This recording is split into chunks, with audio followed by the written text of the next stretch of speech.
ሰላም ጤና ይስጥልን ክቡራን ተመልካቾቻችንና አድማጮቻችን ዘውዱ መንግስቴ ነኝ ከዚህ ከአገር እንግሊዝ። አሁን የዘውዱ ሾው አጫጭር ዜናዎችን አቀርብላችኋለሁ፣ አብራችሁን ቆዩ። በቅድሚያም ርዕሶቹን ነው። ፋኖ ታላላቅ ጀብዶችን ፈጸመ። አማራዎችም በወለጋ በድሮንና በሄሊኮፕተር ተጨፈጨፉ። የወንድማማች ልጆችም ህይወታቸው አለፈ። ጥብቅ ወታደራዊ መረጃም ሾልኮ ወጣ። እስራኤል የሞት ቅጣት አወጀች። አሁን ወደ ዝርዝሩ እንሄዳለን። አብራችሁን ቆዩ። ሸዋ ታሪክ ሰራ። የብርሃኑ ጁላን ጦር መሳሪያ ተረከበው በሙሉ። ትግሉ ጠንክሮ ቀጥሏል። አነጋግላ ላይ በተጀመረው ውጊያ የአማራ ፋኖ ብሔራዊ ንቅናቄ በሸዋ ጠቅላይ ግዛት እዝ ምኒልክ እዝ የተለያዩ ዋዶች ተውጣጣ ሰራዊት ነው የብርሃኑ ጁላን ሰራዊት ትጥቅ ሲረከበው መዋሉ የተገለጠው።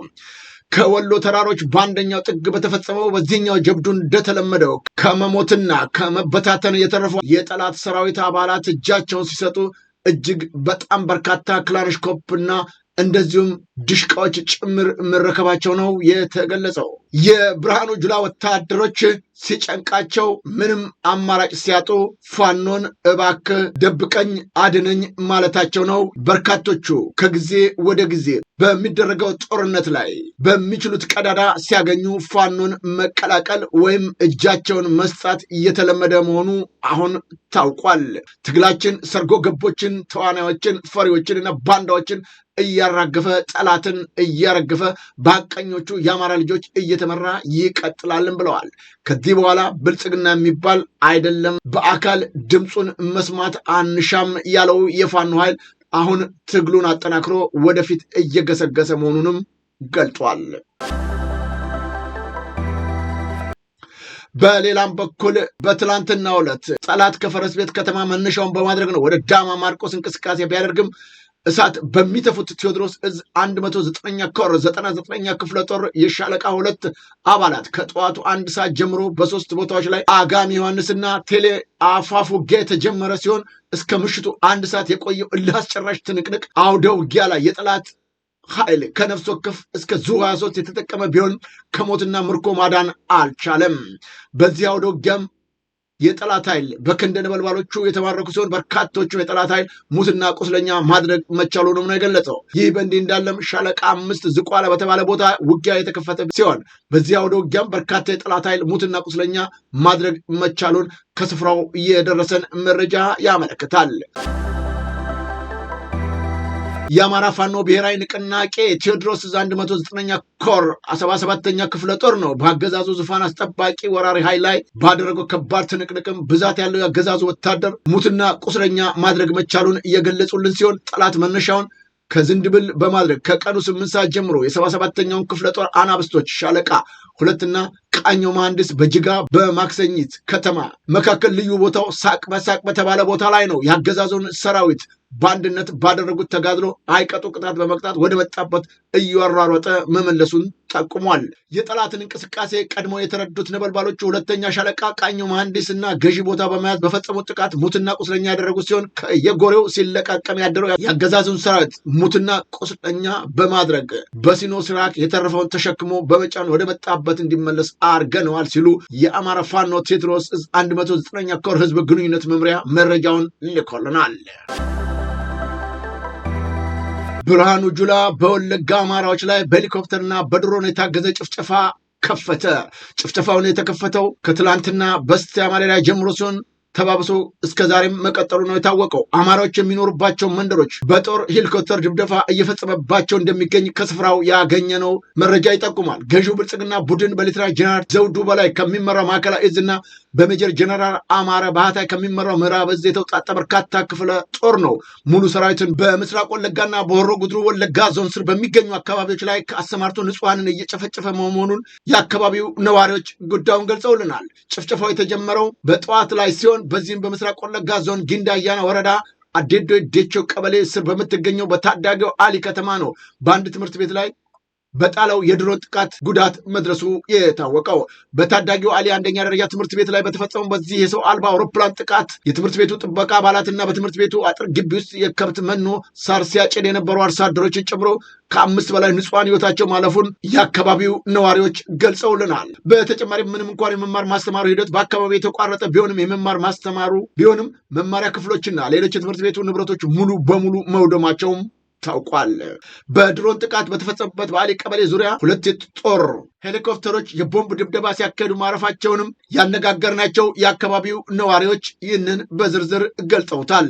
አገዛዙ በምስራቅ ወለጋ ዞን የከፈተውን ጭፍጨፋ በሆሮ ጉዱሩ ወለጋ ተስፋፍቶ ቀጥሎ በአቤ ደንጎሮ ወረዳም በጉዲባላ ወረዳና የድሮን አሰሳ ጥቃት ሲፈጸም መዋሉም ታውቋል።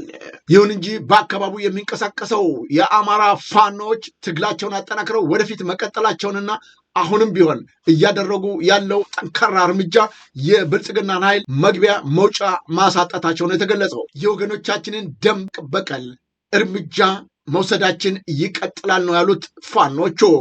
በወለጋ የተደረገውን ጭፍጨፋ በተመለከተና የፋኖን ጠንካራ ትግል በተመለከተ ከዜናችን በኋላ ከስፍራው የፋኖችን ተጋድሎና የተገኙትን ጀብዶና ውጤቶች በተመለከተ በዝርዝር ይዘንላቸው እንቀርባለን። ብልጽግናዎች አንድ ባንዳ ሲያገኙ ኩራታቸው የትየለሌ መሆኑ ተገለጸ። የአማራ ክልል ጦርነት ቀጠና መሆን የለበትም ሲል የገለጸው ሜጀር ጀነራል ተስፋዬ አያሌው በተለይም 50 አለቃ ፍቅሩ ሙሉዬ ጓደኞቹ የመንግስት የሰላም ጥሪ ተቀብለው ገብተዋል ሲል የብልጽግና ልሳኖች ጭምር እየተቀባበሉት ይገኛሉ። ጀነራሉ መንግስት ያስተላለፈውን የሰላም ጥሪ በመቀበል ወደ አካባቢያቸው ሲመለሱ አቀባበል ያደረጉላቸው ሀገር መከላከያ ሰራዊት የ13ኛ እዝ አዛዥ ሜጀር ጀነራል ተስፋዬ አያሌው ፍቅሩ ሙሉዬ ቀደም ሲል በሀገር መከላከያ እንደነበረ በማስታወስ እንኳን ደህና መጣችሁ ብለን ተቀብለናቸዋል ሲል በድር ቤት ወንበር ላይ ተሰይሞ ተስተውሏል። ይሁን እንጂ ፋኖቹ መገርሳ ቤት ደመቀ ቢከዳ ማስረሻ ቢከዳ ፍቅሩ ወዶ ቢገባ ፋንታውን እጁን ቢሰጥ እያሱ ቢኮበልል አብይ አህመድ ከመውደቅ የአማራን ህዝብ ነፃ ከመውጣት ፋኖን ከአሸናፊነት አይከለክለውም ብለዋል። ባንዳዎች ትላንትም ገብተዋል፣ ዛሬም እየገቡ ነው፣ ነገም ይቀጥላሉ። እንኳንስ መስዋዕትነት ባለበት የትጥቅ ትግል ሰላማዊ ትግል ውስጥም ህዝባቸውን በምስር ወጥ የሸጡ እንደ በለጠ ሞላና ጋሻው መርሻ አይነት ፍጡራንም አይተናል። የአማራ ህዝብ ከአሸናፊነት የሚያግደው ምንም ነገር የለም። አሁን አብይ አህመድ መግቢያ መውጫ መደበቂያ አጥቶ በሚሯሯጥበት በዚህ ሰዓት እንደነዚህ አይነት ባንዳዎች 1 እና 2 ስለከዱ የአማራው ትግል ይደናቀፋል ማለት ፈጽሞ የማይታሰብና የማይሞከርም ነው ብለውታል ፋኖቹ። በሺዎች እየሰለጠኑ በየቀኑ ለትግሉ እየተቀላቀሉ በሚታይበት በዚህ ወቅት እንደነዚህ አይነት ሆዳም ባንዳዎች ለህሊናቸው ያላደሩ ብልጽግናዎች 2 እና 3 ሰው ባገኙ ቁጥር የሚጨፍሩት በሺ እየመራን በሺዎች የሚቆጠሩ የመከላከያ አባላትን እንደ በግ እየነዳን ስንጓዝ እንኳን እንዲህ አልተኩራራንም ብለዋል። ዛሬ በየቀኑ እንደ ጎርፍ እየተናደ የሚመጣውን የመከላከያ ኃይል አይናቸው ካላየ ብቅ ብለው የሚበሉት የሚጠጡትን መቀለብ ነው ያዳገተን ብለዋል ፋኖቹ። ታዲያ 1 እና 2 በገባ ቁጥር ብልጽግናዎች እንዲህ የሚያንጫጫቸው ምን ይሆንም ተብሏል። እንኳን አይደለም ዛሬ በትግሉ ላይ ያለን 4 ኪሎ ልንገባ መንገድ ላይ ስንደርስም እጁን የሚሰጥ ወይም የሚከዳ ይታጣል ብሎ አይታሰብም ብለዋል ፋኖቹ። እንኳን እነዚህ ሌላም ቢገባ ፋኖ አሁንም ትግሉን አጠናክሮ እየደረማመሰ የጠላትን ምሽግ ወደፊት መገስገሱ አይቀሬ ነውም ተብሏል። የወንድማማች ልጆች ህይወታቸውን ማጣታቸው ተገለጠ። በማዕከላዊ ኢትዮጵያ ክልል ሀላባ ዞን ቤተሰብ ቲማቲም ለቅመው እንዲመጡ ወደ ብላቴ ወንዝ ዳርቻ የተላኩ 2 ህጻናቶች በወንዝ ውሃ መወሰዳቸውን ፖሊስ አሳውቋል። በቂሊንጦ ከተማ የሁለተኛ ጮርቄ ቀጠና ነዋሪ የሆኑት የ2 ህጻናት ቲማቲም ለቅመው እንዲመጡ ተልከው ወደ ስፍራው መሄዳቸው ነው የተነገረው። ታዲያ የክልሉ ፖሊስ ሚዲያ ክፍል እንደገለጸው 2 ታዳጊዎች የወንድማማች ልጆች ሲሆኑ በ12 ዓመቷ ታዳጊ አድልጧት ወደ ውሃ ስትገባ የ13 ዓመቷ ታዳጊ ቀድማ የገባችውን ለማትረፍ ተከትላ ወደ ውሃ ውስጥ በመግባቷ ሁለቱም በውሃ ተወስደው ህይወታቸው ማለፉ ነው የተገለጸው። 2 ታዳጊዎች አስክሬን ለማግኘት ከትላንት ጀምሮ ፍለጋ መቀጠሉ ተገልጿል። ይሁን እንጂ በአሁኑ ወቅት ከፍተኛ የዝናብ መጠን እየጣለ በመሆኑ ደራሽ የወንዝ እና የጎርፍ አደጋ የሰው ህይወት እንዳያጠፋ ተገቢው ጥንቃቄ ማድረግ አለበት ሲሉ ምክትል ኮማንደር ታጁ ነጋሽ ገልጠዋል። ጥብቅ ወታደራዊ መረጃ ሾልኮ ወጣ።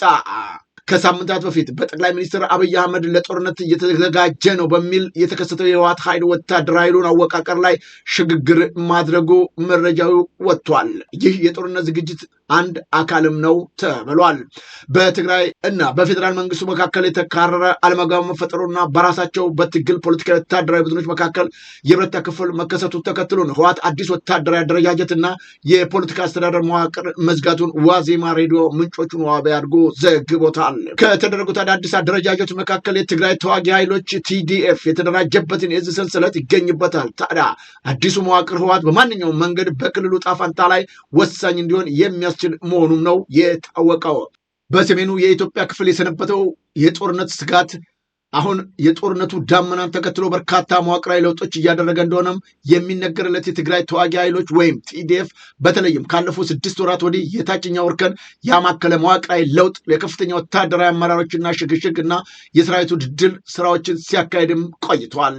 ይህ ሽግግር ሰራዊቱን ከፖለቲካዊ ሽኩቻ አውጥቶ ወደ አንድ ማዕከላዊ እዝ ወደ ሴንትራል ኮማንድ ለማምጣት ያለመ ቢሆንም በውስጡ ግን አሁንም ከፍተኛ ውጥረት ያስተላለፍ ለውጦች እያስተናገደ ስለመሆኑ ራዲዮ ጣቢያው ከሰራዊቱ የአሁኑና የቀድሞ አባላቱን መስማቱን ጠቅሷል። ሰራዊቱ 4 ግንባሮችና በቁጥር የሚታወቁ 12 ክፍለ ጦሮችም እንዳሉት የተገለጸ ሲሆን ምንም እንኳን ወታደራዊ ምስጢርን ለመጠበቅ ሲባል ሙሉ ለሙሉ ግልጽ ባይደረግም በቁጥር የሚታወቁ አርሚዎቹ 12 ናቸው ተብለዋል። የሰሜን ግንባሩ በሰሜን መቀመጫ አዲግራት ያደረገ አርሚ 15 በክልሉ ምስራቃዊ ዞን ሰፍሮ የሚገኘው አርሚ 10 በኢሮብ አድዋ አክሱምና ባድመ አቅጣጫ የሚንቀሳቀሰው አርሚ 11 እና 13 እና 17 የያዘ እንደሆነም ተገልጿል። የደቡብ ግንባር በስሩ በማይጨውና መሆኒ አካባቢ የሚንቀሳቀሰው አርሚ 20 ልዩ ስሙ አንበሳ እንዲሁም በኮረምና አላማጣ አቅጣጫ የሚንቀሳቀሱ አርሚ 21 እና 23ንም የያዘ እንደሆነ ነው የታወቀው። የምዕራብ ግንባርን ባለፈው ዓመት መጨረሻ የተቃውሞ ድምፅ ያሰማው እና በጸለምት ሁመራና ማጸብሪ ድንበር አካባቢዎች የሚንቀሳቀሰውን አርሚ 31 በስሩ መያዙም ታውቋል። በወልቃይትና ሱዳን ድንበር መተላለፊያዎችም የሚንቀሳቀሰው አርሚ 33 እና 35ም በዚህ ግንባር ስር መሆኑ ነው የተገለጸው። አርሚ 91 ወይም መካናይዝድ ተብሎ የሚጠራው ከባድ መሳሪያዎችን የታጠቀው ክፍለ ጦርም በጀነራል ገብረመድህን ወይም ድንኩል ሲመራ የቆየ ሲሆን በመቀሌ ከተማ ልዩ ስሙ ኩዋ አካባቢ ሰፍሮ ይገኛል። አርሚ 09 ወይም ኮማንዶ ክፍለ ጦርም በመዲናዋ መቀሌ ቁልፍ ስፍራዎችን የሚጠብቅ ኃይል እንደሆነ ነው የታወቀው። አርሚ 70 በመባል የሚታወቀውና በጦርነቱ ወቅት ከሰራዊቱ ተገጥሎ በሱዳን የቀረው ኃይል በሱዳን ድንበር በአምዳይት በኩል የሚገኝ ተንቀሳቃሽም ኃይል ነው። ታዲያ ይህ ኃይል ከሱዳን ወታደራዊ ድጋፍ ከማግኘት ባሻገር በሱዳን ጦር ኃይልና በፈጥኖ ደራሹ ኃይሉ መካከል እየተደረገ ባለው ውጊያ የሱዳንን ጦር ደግፎ እየተሳተፈ እንደሆነ የሚገልጽ ተደጋጋሚ ክሶችም ይቀርቡበታል። ወታደራዊ ኃይሉ በ4 ግንባሮች የተከፋፈለ ሲሆን ሰሜን፣ ደቡብ፣ ምዕራብና ምስራቅ ግንባር በመባልም ይጠራሉ። 4ቱ ግንባሮች በስራቸው 12 ክፍለ ጦሮች ወይም አርሚም አሏቸው። በዚህ ነገር ጀነራል ኃይለ ስላሴ ግርማይ የኦፕሬሽኑን ዘርፍ ኃላፊ በመሆን ሁሉም ክፍለ ጦሮች የሚተባበሩ ሲሆን ብርጌዴር ጀነራል ምግባይ ኃይለም የምዕራብ ግንባር ዋና አዛዥ፣ ጀነራል ዮሐንስ ወልደ ጊዮርጊስ ጆን መዲድ የደቡብ ግንባር አዛዥ እንዲሁም የክልሉ ሰላምና ጸጥታ ቢሮ ኃላፊ ጀነራል ፍስሐ ኪዳኑ ወይም ማንጁስ የሰሜን ግንባርን ይመራሉ ነው የተባለው። እንደ ምስጢራዊ መረጃው ከሆነ ሰራዊቱ ካለፉት ጥቂት ወራት ወዲህ የግንባርና የክልል ጦር አዛዦች የስልጣን ሽግሽግ ያደረገ ሲሆን ይህም ሰራዊት ከመደበኛ ተዋጊነት አውድ አውጥቶ ወጥነት ያለው ጠንካራ የመከላከያ ለመፍጠር ያለመ እንደሆነም ነው የተነገረው። በአሁኑ ወቅት የግንባር አዛዦች በጦርነት ወቅት እንደነበረው በአንድ ማዕከላዊ ስርዓት ወይም ሴንትራል ኮማንዶ ስር እንዲንቀሳቀሱ እየተደረገ እንደሆነም የሚገልጹ የሰራዊት አባላቶች መኖራቸውም ታውቋል። ከዚህ ቀደም በምስራቅ ግንባር አርሚ 3 ዋና አዛዥ የነበሩትና የሰራዊቱ የኦፕሬሽን ኃላፊ ጀነራል ኃይለ ስላሴ የሰራዊቱ ወታደራዊ እንቅስቃሴዎችን በበላይነት እንደሚመሩም ገልጸዋል። ይኸው ሴንትራል ኮማንዶ የሚመራው ግን በጊዜያዊ አስተዳደሩ ፕሬዚዳንት ሌተናል ጀነራል ታደሰ ወረደ እንደሆነም ነው ያስረዱት። በጦርነቱ ወቅት የሰሜን ግንባር አዛዥ በነበሩት ብርጌድ ጀነራል ማሾ በየነ ባሉበት ኃላፊነት መቀጠላቸውንና በጦርነቱ ወቅት የምስራቅ ግንባር አዛዥ በመሆን ሲመሩ የነበሩ ብርጌድ ጀነራል ገብረመድህን ፍቃዱ ወይም ድንኩል ወደ ምዕራብ ግንባር መዛወራቸውም ታውቋል። ከዚህ በተጨማሪም የምዕራብ ግንባር ዋና አዛዥ ሜጀር ጀነራል ምግባይ ኃይሌ የሰራዊቱ አጠቃላይ ስልጠና የሪፎርም ኃላፊነትን ደርበው ይዘውታል። በሪፎርሙ መሰረት በየግንባሩ ያሉ ክፍለ ጦሮች ወይም አርሚዎች ያለ ማዕከላዊ እዝ ወይም ሴንትራል ኮማንድ ትዕዛዝ ምንም አይነት እንቅስቃሴ እንዳያደርጉ ጥብቅ ክልከላም ተጥሎባቸዋል። ቀደም ሲል በፈቃደኝነት ይዋጋ የነበረው ሰራዊት አሁን በመደበኛነት የመንግስት ደሞዝተኛ እንዲሆን በሚል አዲስ የፋይናንስ መዋቅር መዘርጋቱንም ፕሬዝዳንቱ መግለጻቸው አይዘነጋም። በመኪና አደጋ የሰዎች ሕይወት አለፈ። በአዲስ አበባ ከተማ ኮተቤ 02 መስመር በተለምዶ አንቆርጫ ተብሎ በሚጠራው ቁልቁለት ላይ ነው በተከሰተ የትራፊክ አደጋ በሰውና በንብረት ላይ ከባድ ጉዳት መድረሱ የታወቀው። አደጋው የደረሰው ከተፈቀደለት ጭነት በላይ 19 ሰዎችን ይዞ ሲጓዝ የነበረ በተባለ የህዝብ ማመላለሻ ወይም ታክሲ ከንጋቱ 11:30 አካባቢ መሆኑን የአዲስ አበባ የትራፊክ ማኔጅመንት ባለስልጣን አሳውቋል። አደጋውን በተመለከተ የአዲስ አበባ ፖሊስ ጠቅላይ መምሪያ እንደገለጸው መንስኤው በሚመለከት ገና በማጣራት ላይ መሆኑ ተገልጿል። ኮሚሽኑ የተሽከርካሪውን አደጋ ወቅት 19 ሰዎች ጭነው የነበረ መሆኑን በመግለጽ የሶስት ሰዎች ህይወት ወዲያውኑ ማለፉን ለቲካፍ ገልጸውለታል። በአደጋው ቀላልና ከባድ አደጋ የደረሰባቸው 16 ሰዎች በአቅራቢያ ወደሚገኙ ሆስፒታል መወሰዳቸውና የሕክምና እርዳታ እየተደረገላቸው መሆኑ ታውቋል። አሁን ወደ ውጭ ዜናዎች እናመራለን። ኢራን በዱባይ የነዳጅ ታንክ ላይ ጥቃት አደረሰች። በሆርሙዝ ሰርጥ ሲጓዝ የነበረው ይህ ታንከር ንብረቱ የነጋዴዎችም ነው ተብሏል። ኢራን በዚህ ግዙፍ የነዳጅ ታንከር ላይ በአየር በባህር የሰው አልባ አውሮፕላን ጥቃት ማድረሷ ነው የተገለጸው። የደረሰው ጉዳት ዝርዝር ባይታወቅም ኢራን ጥቃቱን ያደረሰችው ፕሬዚዳንት ዶናልድ ትራምፕ የሆርሙዝ ሰርጥ እንድትከፍት እያሳሰቡ በሚገኝበት ወቅት መሆኑ ታውቋል። እስራኤል በፍልስጤማውያን ሞት የሚያስቀጣ አዋጅ አጸደቀች። የእስራኤል ፓርላማ በእስራኤል ላይ በሚፈጸሙ ጥቃቶች ተሳታፊ የሆኑ የፍልስጤም ዜጎች በሞት እንዲቀጡ የሚደነግግ አዲስ ሕግ ነው ያጸደቀው። ፓርላማው በጉዳዩ ላይ ለ12 ሰዓታት የፈጀ ረጅም ክርክር ካደረገ በኋላ ነው ውሳኔውን ያሳለፈው። አውሮፓ ሀገራት ጀርመን፣ ፈረንሳይ፣ ጣሊያን፣ ዩናይትድ ኪንግደም እና አውስትራሊያ ሕጉን በጽኑ በመቃወም መግለጫም አውጥተውበታል። የሰብአዊ መብት ተቋማቶች ውሳኔው ዓለም አቀፍ የሰብአዊ መብትን መርሆች የሚጥስ መሆኑን በግልጽ ድርጊቱን ኮንነውታል። ይህ አዲስ አዋጅ በቀጠና ያለውን ውጥረት ይበልጥ ሊያባበሱ እንደሚችል ስጋትም ተፈጥሯል። ፕሬዝዳንቱ ደሞዛቸውን ለገሱ። የናይጄሪያው ፕሬዝዳንት ናቸው ደሞዛቸውን ለቆሰሉ ወታደሮችና ለተሰዉ የጦር ኃይሎች ቤተሰቦች ለመስጠት ቃል የገቡት። ፕሬዝዳንት ቲኑብ ለዚህ ተነሳሽነት ልዩ ሂሳብ እንዲከፈት ለዋናው አካውንቱ መመሪያ የሰጡ ሲሆን ይህም እንደ አውሮፓ ዘመን አቆጣጠር በ23 ስልጣን ከያዙበት ጊዜ ጀምሮ ያለውን ደሞዛቸውን እንደሚያካትትም ገልጸዋል።